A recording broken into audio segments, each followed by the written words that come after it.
Fahalomeravantsika tsirairay avindrehitra tsy tia alatsinainy maraina fa 4 marsa ity manona fahasoavan'ny tompo aminao ary mirary ny soa indrindra ao an-trany ao antsika tsirairay avy izay manaraka tsy tapaka ny fandraisana ny ten'Andriamanitra eto.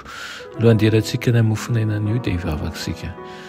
Ny Tompon'Andriamanitra ao mbola ve-pisaoranao izahay amin'ny tombonandro imenao anay. Misaotra anao ihany koa izay mitondra anay hatrany handika ny teninao. Ampianaro ho dian'ny fahazavanao izahay ary koa anaiky ny famarinana avy aminao aoka ny izahay ho liana ihany koa ny amin'ny zavatra ara-panahy ka ametraka anao aloha laharana mandrakariva. Metezanao tompo hiteny manoloana anay aminaran'i Jesosy. Amen. Lohateny mofinainantsika androany dia manao hoe talentan'ny fiteny ampiasao tsara. Alaina amin'ny Salamo 5:7 manao hoe tsara tarehy noho ny zanak'olombelona ianao, fa soavana no nahidina tamin'ny molotrao. Sany no tahian'Andriamanitra anao mandrakizay. Amen. Raha misy fiezahana sy zotom-po, dia azon'ny olona rehetra atao ny ho afaka mamaky teny amin'ny fomba azahoana azy tsara. Ny hiteny amin'ny feofeno mazava, antonona, amin'ny fomba miavaka sy manaitra ihany koa. Ny fanaovantsika an'izany dia mety ahitantsika vokatra betsaka eo amin'ny mampiasa ho an'i Kristy antsika. Ny tsirairay, ny kristianina tsirairay izany dia antsoina hampahalala amin'ny hafa ihany koa ny haren'i Kristy izay tsy hita lany.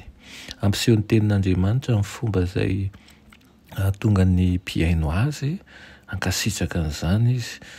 Tsy nitendren'Andriamanitra hanao teny kivalavala ireo olombelona ampiasainy ho fantsona.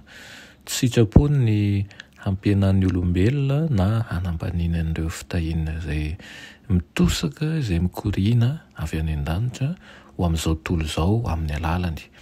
Tokony hijery an'i Jesosy isika, ilay ohatra tanteraka, tokony hivavaka isika, hangataka ny fanampian'ny fanahy masina, ary amin'ny heriny dia tokony hiezaka isika hitaizan'ny sampana rehetra eo amin'ny tenantsika hanaovana asa tanteraka. Marina indrindra izany ho an'ireo izay nantsoina ho amin'ny fitorianam-pahibe maso. Ny mpitory-teny rehetra sy ny mpampianatra rehetra dia tokony hitana ao an-tsainy fa manome hafatra ho an'ny vahoaka izy izay ankinany soa mandrakizay ho azy ireo.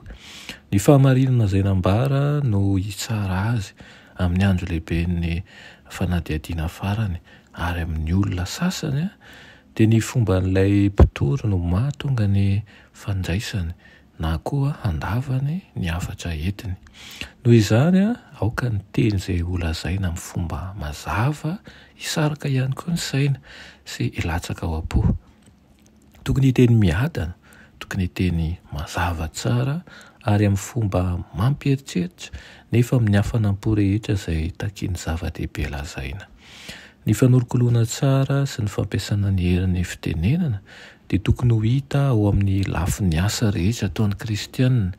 Tokony hanazatra ny tenantsika isika hiteny amin'ny feo mahafinaritra, hampiasa ny fiteny madio, hampiasa ny fiteny mahitsy ary hampiasa teny izay feno remem-panahy dia tahaka ny andro sy ny ranonorana malefaka ho an'ny fanahy.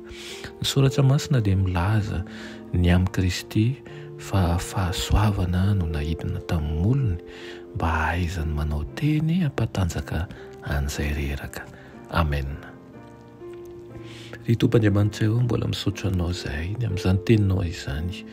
Ampianaro tokoa izahay mba hanao fiteny maontina, hanao fiteny izay mazava ihany koa mba hahatonga ny fandraisana ny teninao ho tafalatsaka tsara ao am-po ary hanao izay mahamendrika ihany koa mba hampiasa ny fahamarinanao rehetra eo amin'ny fiainan'ny maro.